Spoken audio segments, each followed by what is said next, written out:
तो बच्चों, जैसा कि आप जानते हैं, मैंने आपके साथ सिमिलैरिटी का डिस्कशन स्टार्ट किया था और उसमें मैंने ढेर सारे क्वेश्चंस आपको यहाँ से डिस्कस करके दिए थे। तो सिमिलैरिटी की बेटा ये कौन सी एक्सरसाइज थी क्लास 10 की? First exercise. एक्सरसाइज नंबर क्या था? 13.1। तो बच्चों 13.1 एक्सरसाइज ये जो है सिमिलैरिटी एमएल अग्रवाल से थी, जिसमें मैंने आपके साथ काफी ढेर सारे क्वेश्चंस का डिस्कशन किया था। हमने आपको जो बीच में क्वेश्चंस छोड़े थे, तो मैंने आपसे कहा था कि वो आपको खुद से करने हैं। तो आपने वो क्वेश्चंस नहीं किए, तो हम लोग अब जितने पॉसिबल क्वेश्चंस हैं उनका डिस्कशन कर देते हैं फाइनली। तो बच्चों, मैंने आपसे जाते जाते कहा था कि भाई क्वेश्चन नंबर 14 और 15 को जरूर लगाना है, लेकिन आपने नहीं लगाया है, तो हमने इसको अटेम्प्ट आप करके खत्म कर देते हैं।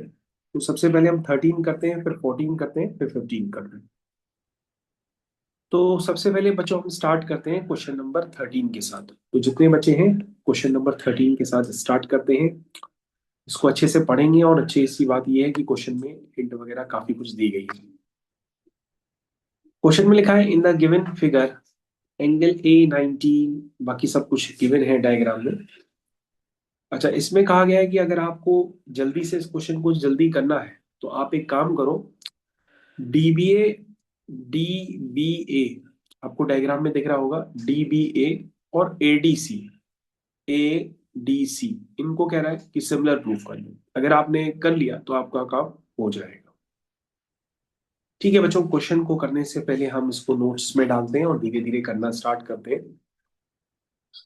तो ये है क्वेश्चन नंबर 13। ठीक है, हिंट हम नहीं लिखेंगे, हम सिर्फ डायग्राम बना करके क्वेश्चन को कंप्लीट करेंगे। चलिए भाई, क्वेश्चन में जो भी बातें गिवन होती हैं वो हम इंडिकेट कर देते हैं। मान लीजिए आप पढ़ाई में कमजोर हैं, तो आपके पास गिवन और टू प्रूव वाली चीजें जो होती हैं वो जरूर लिख लिया करिए। Given, to prove, constructions. चलिए भाई। हाँ, तो बच्चों यहाँ पर एंगल A90 है। क्लियर कट नजर आ रहा है? क्लियर कट सबको नजर आ रहा है, और ये भी नजर आ रहा है एडी जो है वो बीसी के साथ 90 डिग्री का एंगल बना रही है।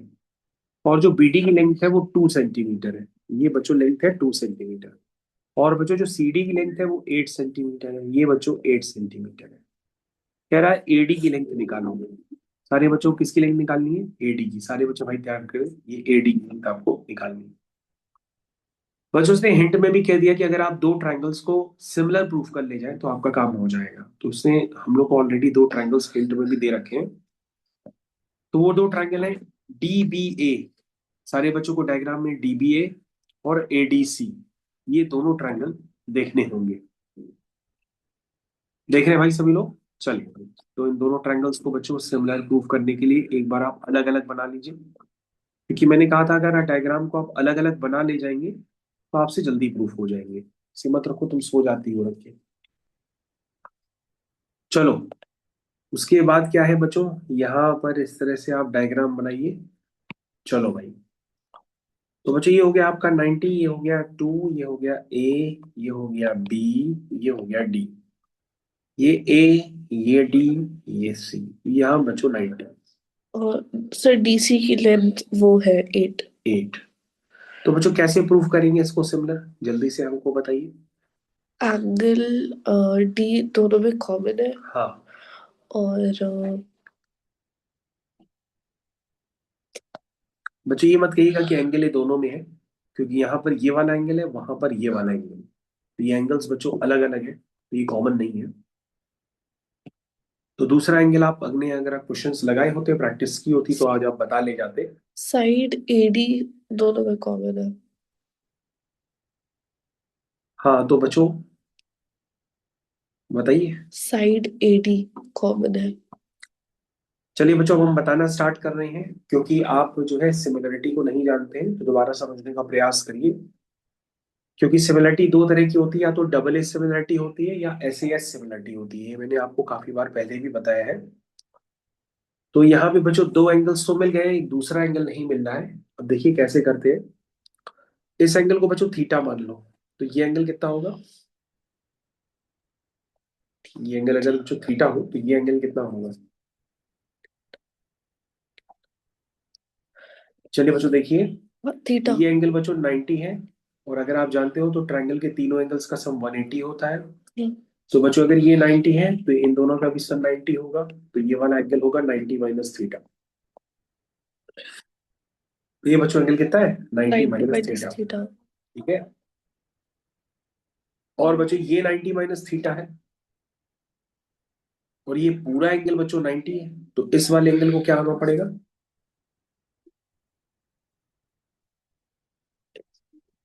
ठीक है बच्चों, आप कोई भी प्रैक्टिस वगैरह करके नहीं आए फिर से देख लीजिए। ये थीटा है तो बच्चों मैंने बताया ये 90 माइनस थीटा है, और बच्चों ये पूरा एंगल 90 डिग्री है, तो ये एंगल कितना होगा?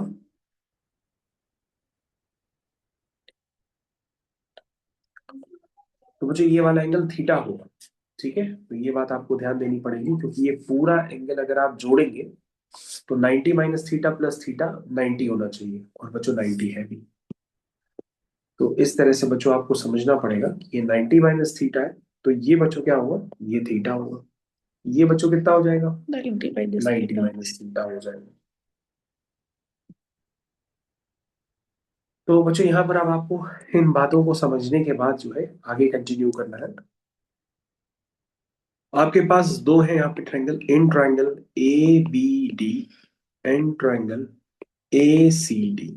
ये बच्चों आपके पास दो ट्रायंगल्स। इन दो ट्रायंगल्स को बच्चों आपको प्रूफ करना है सिमिलर। तो बच्चों अब क्लियर कट हमको नजर आ रहा है कि angle A D B is equal to angle A D C. लिख दीजिए ईच 90। उसके बाद बच्चों हमको एक दूसरा एंगल लिखना है, A D B is equal to A D C. दूसरा एंगल कौन सा दिख रहा है? आप कह एंगल सकते हैं A angle B A B D. ये थीटा है, और वहां पे एंगल है डी डी ए ए सी। सी। ये भी बच्चों थीटा है। ठीक है ना, सेम एंगल हो गया। तो बच्चों डबल ए सिमिलरिटी से हमारे ये दोनों ट्रायंगल्स जो है ना ये सिमिलर प्रूफ हो गए। अब बच्चों अगर आपके ये दोनों ट्रायंगल सिमिलर प्रूफ हो गए, तो आप बताइए कि भाई ए बी की कॉरेस्पॉन्डिंग साइड कौन सी है? ए बी की कॉरेस्पॉन्डिंग साइड होगी ए सी। A C. और बच्चों बी डी की corresponding side? D C. B D की कॉरेस्पॉन्डिंग साइड होगी ए डी। ठीक है बच्चों। ओके। देखो बच्चों, अब अभी तक यानी पिछले वाले क्वेश्चंस भी आप लगा लेते तो आपसे ये क्वेश्चंस हो जाते। ये थीटा है बच्चों, ये 90 है। तो यहाँ पे भी देखो बच्चों, ये थीटा है और ये 90 है, तो दैट मीन्स बी डी की कॉरेस्पॉन्डिंग साइड ए डी है। और बच्चों ये तो ऑब्वियस सी बात है कि इसकी कॉरेस्पॉन्डिंग साइड अब यही होगी। ट्राइंगल सिमिलर हो गए तो बच्चों साइड्स को प्रोपोर्शनल कर देते हैं। हमें एडी निकालना है, बस ये ध्यान दीजिएगा। अगर आप एडी नहीं निकाल पाए तो सब बेकार हो जाएगी मेहनत। चलिए भाई, एडी की प्रोपोर्शनल साइड कौन सी है? D C. एडी की प्रोपोर्शनल साइड है डीसी, बिल्कुल सही। बीडी की प्रोपोर्शनल साइड कौन सी है? A D. एडी। तो मेरे ख्याल से बच्चों इतने में ही काम हो जाएगा। क्रॉस मल्टीप्लाई कर लो तो AD square is equal to हो जाएगा डीसी इंटू बीडी। तो डीसी कितना है? 8। डीसी बच्चों है आपका 8, और बी और डी है बीडी 2। कितना है? 2। 2। तो बच्चों एडी स्क्वायर कितना हो जाएगा? 16 हो 16। जाएगा, और एडी बच्चों 4 हो जाएगा। ये बच्चों आपका फुल एंड फाइनल आंसर। ठीक है, ये बच्चों आपका फुल एंड फाइनल आंसर आ गया। 4 आपका आंसर निकल के आ गया। इसी तरह से बच्चों आपको क्वेश्चन करना है। तो सारे बच्चों को ये क्वेश्चन फुल एंड फाइनल समझ में आ गया होगा। क्वेश्चन नंबर 13 था। तो 13 क्वेश्चन आपको करना है था, वैसे भी मैंने आपको करा दिया है।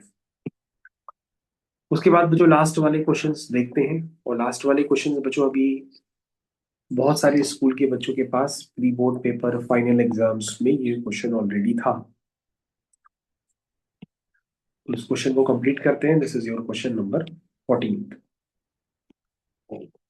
तो 14 क्वेश्चन को बच्चों हम लोग ढंग से कंप्लीट कर देते हैं। लिखा है इसमें अ 15 मीटर हाई टॉवर। चलिए भाई, अ 15 मीटर हाई टॉवर, ये बच्चों जो टॉवर है ये 15 मीटर का हाई टॉवर है। Cast a shadow of 24 meter long. ठीक है बच्चों, मेरे ख्याल से बच्चों ऐसा रहा होगा कि यहाँ पे सन रेज होंगी, है ना? तो यहाँ से इस तरह से आप ऐसे बना लीजिए डायग्राम। ये सन रेज इस पे पड़ रही होंगी टॉवर के ऊपर, तो उसकी परछाई नीचे की तरफ प्रोजेक्ट हो रही होगी, है ना। तो बच्चों आपको समझ में आना चाहिए 15 meter high tower cast shadow of 24 meter long. तो बच्चों ये जो शेडो है ये 24 मीटर लॉन्ग है। At a certain time and at the same time a telephone pole cast a shadow 16 meter long. Question पढ़िए बच्चों क्या लिखा है।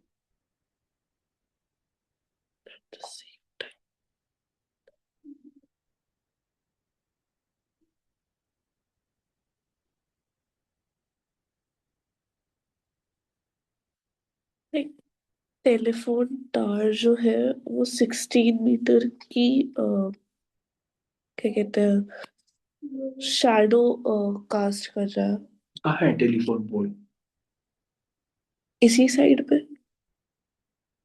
अच्छा।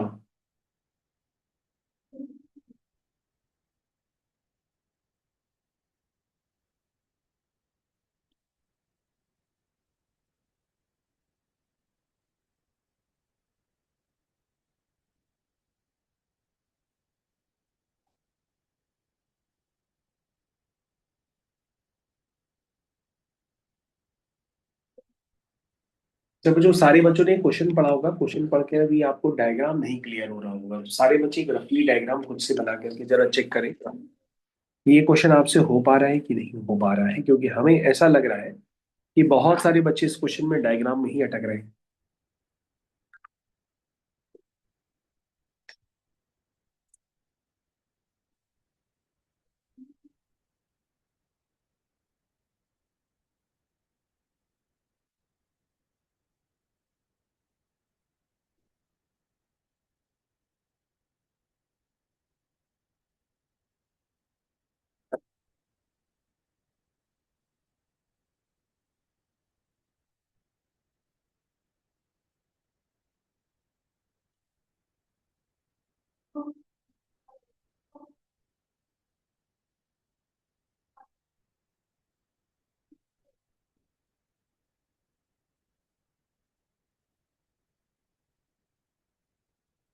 तो बच्चों बहुत सारे बच्चों ने अभी डिस्कशन के दौरान कहा था इसी इसी डायग्राम के ऊपर ओवरलैप कर लो। उसी डायग्राम के ऊपर ओवरलैप नहीं किया गया है, दो डायग्राम्स अलग अलग आपको बनाए करके दिए गए हैं, तो मतलब अब आपको आइडिया लग गया होगा कि ये दोनों बच्चों डायग्राम्स ये अलग अलग आपसे बनवाना चाह रहा है। तो ठीक है बच्चों, हम एक दूसरा डायग्राम फिर से क्रिएट कर लेते हैं।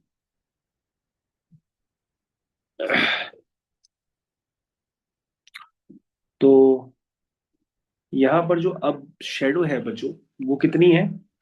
16 मीटर। 16 मीटर लॉन्ग है। तो बच्चों मैंने इसी तरफ इसलिए बनाया है क्योंकि सन की जो दिशा होगी वो अभी भी इसी तरफ होगी, इसलिए मैंने इसी तरफ उसको बनाया है। ठीक है। एंगल्स की नेमिंग कर दे। Find the height of the telephone pole. H. ये बच्चों, तो कैसे करेंगे बच्चों, क्या ये। ट्रायंगल एबीसी में हमको हाइट पता है हम्म। और डीईएफ की हाइट निकाल ली है। हम्म। तो पहले इनको सिमिलर प्रूफ करेंगे जिसमें ये बच्चों सिमिलर कैसे होंगे।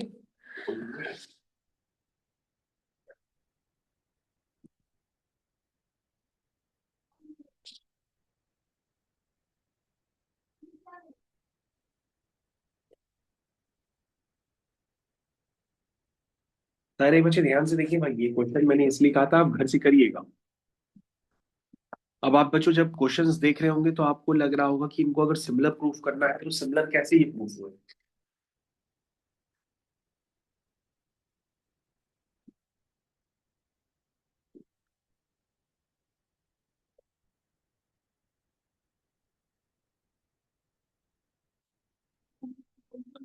तो बच्चों आपने देखा होगा कि सिमिलरिटी के लिए दोनों में एक एक एंगल 90 डिग्री है, और ये सारा काम बच्चों सेम टाइम पे हो रहा है।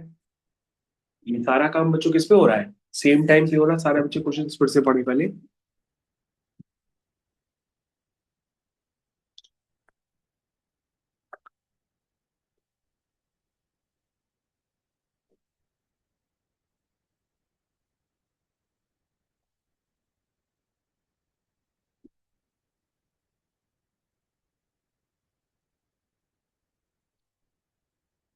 क्वेश्चन पढ़ो क्या लिखा है।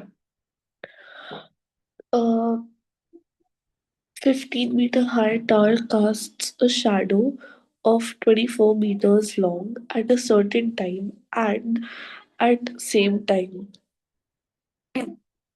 A telephone pole casts a shadow of 16 meter long.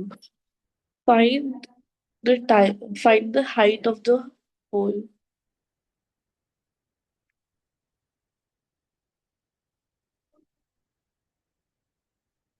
तो बच्चों ऐसा कहा गया है कि ये दोनों ट्रायंगल सिमिलर है, तो सिमिलर ट्रायंगल्स की वजह से इन दोनों का ये थीटा है, ये भी थीटा है।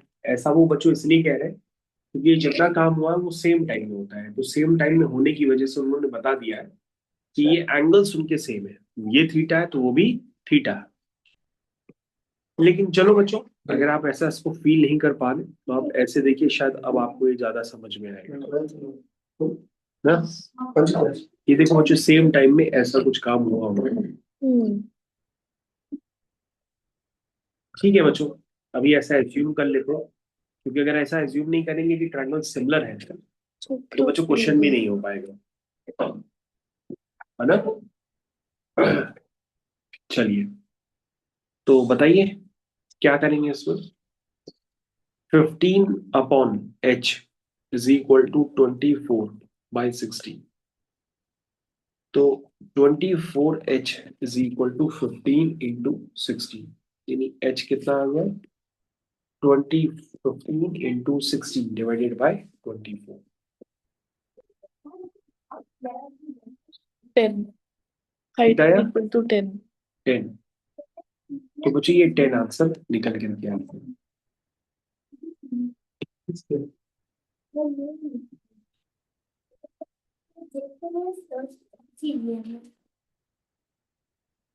ठीक है बच्चों, क्वेश्चन नंबर 15 का आपको करना है फाइनली।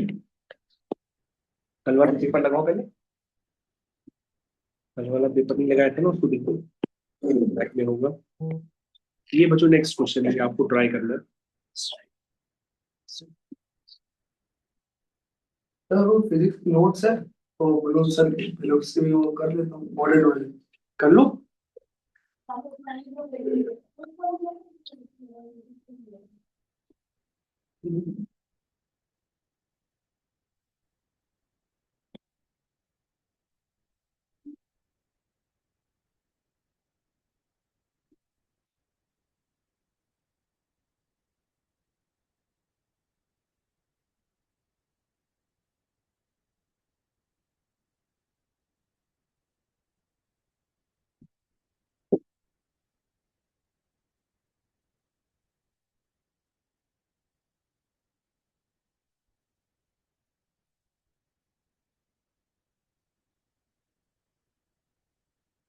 सर इसमें भी वही होगा कि दोनों ट्रायंगल्स को सिमिलर अज्यूम करके हाँ हाँ, उसको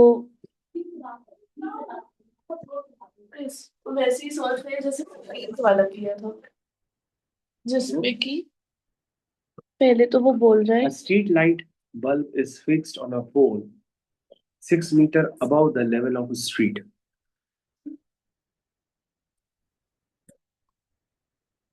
Movement of height shadow.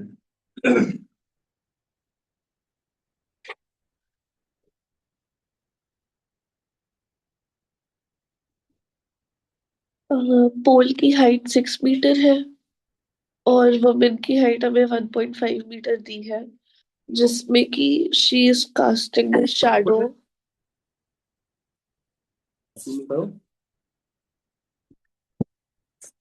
कौन से स्कूल का है? आईपीसी स्कूल कौन सा है? स्वराज।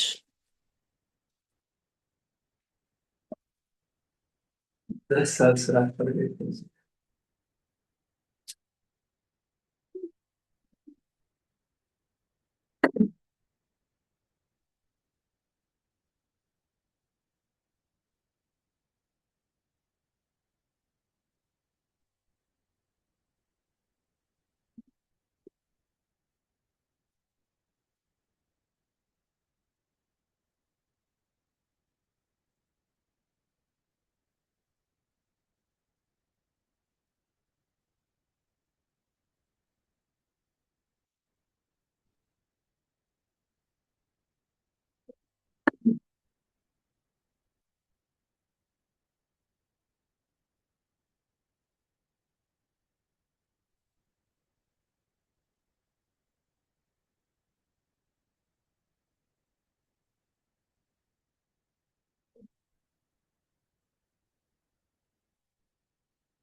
फिर आ गया। कहाँ आ गया डायग्राम? कहाँ है इसका? ये डायग्राम है इसका? दिया नहीं, मैं बनाना पड़ा। ये डायग्राम है इसका? और आंसर भी आ गया?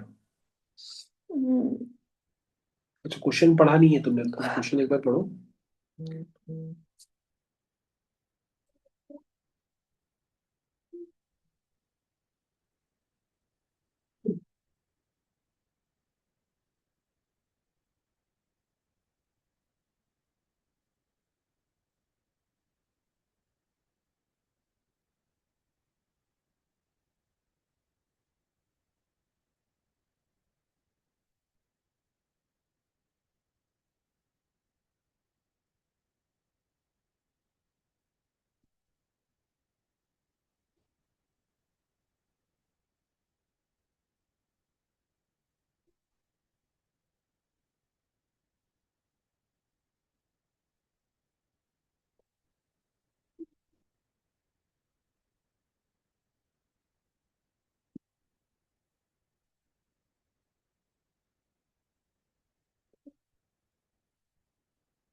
क्वेश्चन पढ़ दिया? हम्म,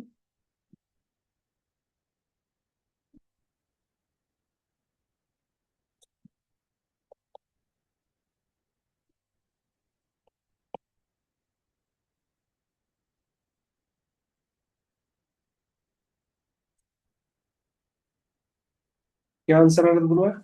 9 सेंटीमीटर्स।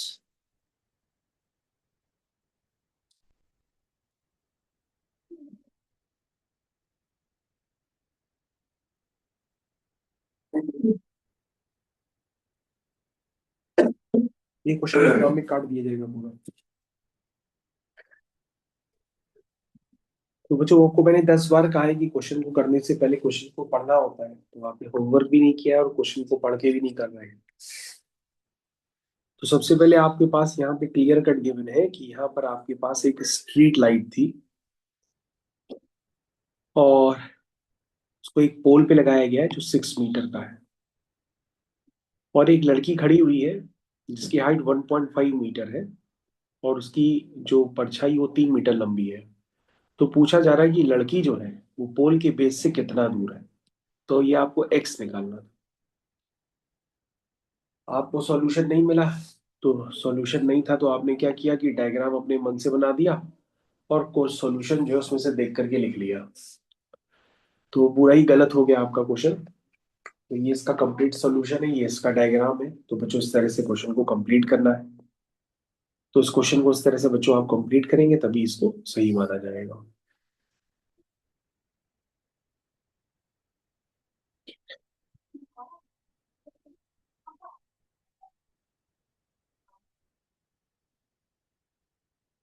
ठीक है बच्चों, तो फाइनली आपको समझ में तो आ गया होगा।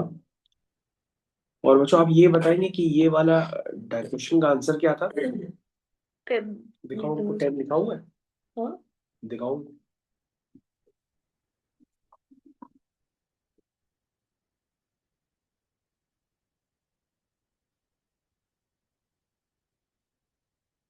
अच्छा बच्चों, मैं आपको बता दूं एग्जाम में क्वेश्चन या तो ये वाला आ सकता है या तो ये वाला आ सकता है जो मैंने रिसेंटली अभी आपके साथ किया है। ठीक है। तो बच्चों आप जो सॉल्यूशन देख रहे थे उसमें सॉल्यूशन आपने देख करके सही लिख दिया, लेकिन डायग्राम उसमें बना नहीं था, इसलिए आप पकड़ लिए गए और आपका आंसर गलत मान के पूरा काट दिया गया। ठीक है। चलिए, तो ये फाइनली बच्चों क्वेश्चंस हो गए।